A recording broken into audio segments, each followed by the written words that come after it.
السلام عليكم ورحمة الله وبركاته. ايش حالكم يا اخواني؟ شو اخباركم؟ بارك عليكم الشهر. طبعا الفلوج متأخر، وبصراحة يعني في فترة الصباحية يعني ما اعرف، ما اقدر اطلع واصوره، نوعا ما، مع انه بصراحة رمضان ما في تعب، احس يعني الامور طيبة. هي الأمور طيبة بس في كسل خمولك. يعني نوعا ما، والحمد لله لك يا رب. زين يا اخواني، طبعا السؤال اللي تكرر وايد ففكرت يعني من زمان مخطط اني اسوي له حلقة مفصلة واجاوب عليه. شو الفرق بين الكرفان الأوروبي والأمريكي؟ وليش بعت الكرفان الأوروبي؟ طبعا وايدين يسألوني عن موضوع الأوروبي ليش بعته. شوفوا يا إخواني، بخصوص الناس اللي ما شافوا الأوروبي، ترى الأوروبي أنا أسميه فرصة ما تتكرر، كجمالية، كوسع، كتقسيمة، كل شيء فيها بيرفكت. السبب اللي صار إني أنا بعت الكرفان الأولي يوم سافرت فيها السعودية. طبعا هي توايرها صغار، حجم صغير، ما أعرف والله، ما أذكر كم كان حجمها، لعوزوني وايد. ويوم رحت فيها رحلة ينبع، طبعا موجود في قناتي يعني حلقات سافرت السعودية تقريبا 5000 كيلو. بصراحة تعبت نوعا ما، مش وايد، نوعا ما تعبت. شو اللي تعبني فيه في الخط؟ ضربة الهواء، كان عندك فوق في أغراض، ولعوزني هالشيء. والإيجابيات اللي فيه إنه صدق كان كرفان كبير، يعني شيل وياك عدد. بس في النهاية أنا أفكر كوجهة نظر، يعني أنا أغلب رحلاتي أطلع بروح. صح. يعني طبعا ما أنا ولد أخوي أحب أعرفكم عليه. يعني أنا 90% من رحلاتي أطلع فيها بروح. يعني نادر ما أطلع رحلات مع الشباب، ولا إذا أروح خلاص عندي كرفاني هذا يسدني، يعني احتياجي كام. والشيء الحلو فيه هذا إنه اتش دي 8 براغي، والحجم الوسط هذا مش الكبير، ترى فيه واحد أكبر عنه، يجيك واحد أعرض عنه ترى. يعني يكون الحمام عزك الله دورة المياه الداخلية أكبر نوعا ما، والسرير اللي ورا أكبر. بس يعني شيء بسيط، يعني مو بأنه شيء الواو هذاك، يعني مو بغرفتين وصالة، عرفت النظام؟ مو نفس الأمريكي. لا مش نفس الامريكي العود اللي تعطيني انت كلاس سي ولا اي الكبار، لا لا لا. يعني نوعا ما شويه، وانا عاد اكبر على حسب، بعد في احجام يعني تحتاج شوي ترى، على حسب الحجم الاولي. هذا ما اخش عليه شيء. على فكره يا جماعه، ترى انا مواليد 12 6 و12 6، يوم الذكاء العالمي.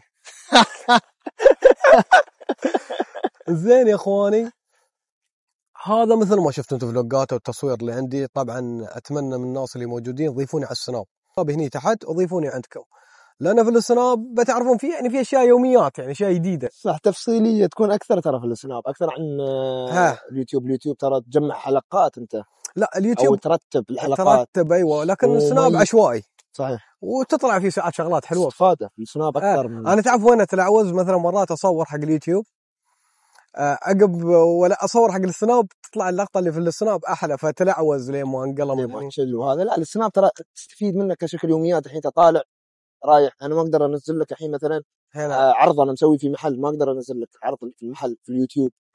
اذا بنزل شيء، ما بنزل ذاك التفصيلي نفس السناب. السناب اشياء تشوفها تستفيد منها اكثر. اي والله. فالسناب افضل، بنحط لكم سنابي. فالحين سؤال يا اخواني، حسب ما انتم شفتوا اغلبكم اني انا استعملت هذا الكرفان، واستعملت الاوروبي صراحه الرحمه فيه ديزل. ايه. ان ديزل بصراحه يعني سفرت تقريبا فوق 6000 كيلو، خسرت فيها ما وصلت ال 500 هي ترى يعني. الديزل ما يحرق. وبعدين على بترول السعودي ما خسرت فيه، الله حق. بس وين تلعوزت؟ يوم جيت في منطقه عندكم في السعوديه، هل السعوديه انتم درابه، وانا طالع من المدينه رايح على ينبع في رفعه، تصدق فصل علي الجير. ضغط. ضغطه. ضغط. لأن كان في توانكي ماي كبار وأنا كنت معبنهن كلهن فل. يوم جيت على الصعدة مانع، يعني الموتر ما يشل بعمره.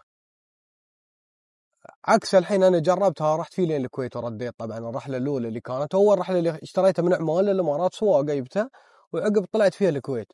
بصراحة فرق السماء والأرض في السواقة، في الراحة، في الكابينة الأمامية. يعني شوف الكابينة الأمامية صراحة، يعني الجمسة والشفرة والسيارات الأمريكية بصفة عامة، الكابينة الأمامية ترى خدمات عندك.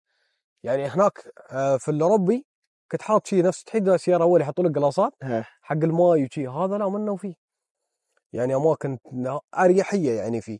بس طبعا هذاك أوسع، هذاك عائلتي أنا كانوا مرتاحين فيه أكثر. بس هذا ترى، شوفوا يا إخواني بقول لكم شغلة، احنا دوم نقول لا ما يكفي، لكنه والله العظيم توصل لمرحلة انه ما يكون عندك شيء، والله ينجبر العيال يرقدون والامور تكون طيبة. صح. يعني خلاص انا بصراحة يعني اكون صادق وياكم، يمكن ما تابعتوني، بس نزلوا تحت في الفلوجات تلقون فلوج شالنهم لي ويا عيال. عندي مع عبد الله وسارونة وعبود. تخيل هني قلت لهم تصرفوا ما يخصني، والله تصرفنا وانا وياهم 4 اشخاص على الكرفان الحمد لله. بالعكس قعد فيه كم من يوم وطبخنا فيه ويلسنا، والحمام هذا استعملناه. اللهم صغاري يوم كانوا يسبحون وديتهم الحمامات العمومية. طبعا انت تعرف لي وكيف السنة هذه ابدعوا في الترتيبات. ترتيب لي والسنة شيء عالمي والله انك ما تحتاج شيء. انا بصراحة قبل ما انصح الناس يروحون بخيمة، بس على صراحة وضع الحالي بعد الخيمة اشوف تمام، بس الظهرية هاي شوي. ايه الظهرية يبغى مكيف صحراوي صلى الله وبارك. اي والله بس تبى الصدق هاي السنة لي وغير. لا السنة تنظيم وفعاليات وشيء مرتب، والدراجات ما يطلعون في الشارع، يعني بصراحة الله يعطيهم العافية. فيا اخواني طبعا هذا الفلوج كان بسيط وصغير وشي، بس بغيت يعني اجاوب على السؤال ليش شو الفرق بين الكرفان الامريكي والاوروبي. حلقات موجودة تحت في اليوتيوب، فانا اتمنى ان هالمرة انا ما اجاوب، انتم تشوفون تجاوبون شو اللي كان افضل لي. شو رايك؟ صدق يعني هم لهم وجهة نظر. بس انا بسألك سؤال. اسألني. الامريكي يوم بعده ما ندب القلص قص صراحة إيه؟ لا، في اسباب. طب انا بجاوبك. بس انا اشوف حملي اكثر الامريكي. شوف القلص الكبير، انت تتكلم عن القلص ولا الموتر هوم الكبير؟ انا اتكلم عن القلص، انا ما اتكلم عن الموتور. اوكي القلص انا كنت ماخذنا حق شو، انا يوم اشتريت الكرفان حسبتكم انتم اللي قاعدين قدامي، اوكي، لكن يوم تستوي الصدقيه فنروح كلكم معاي، لكن في الرده منو يلم الاغراض.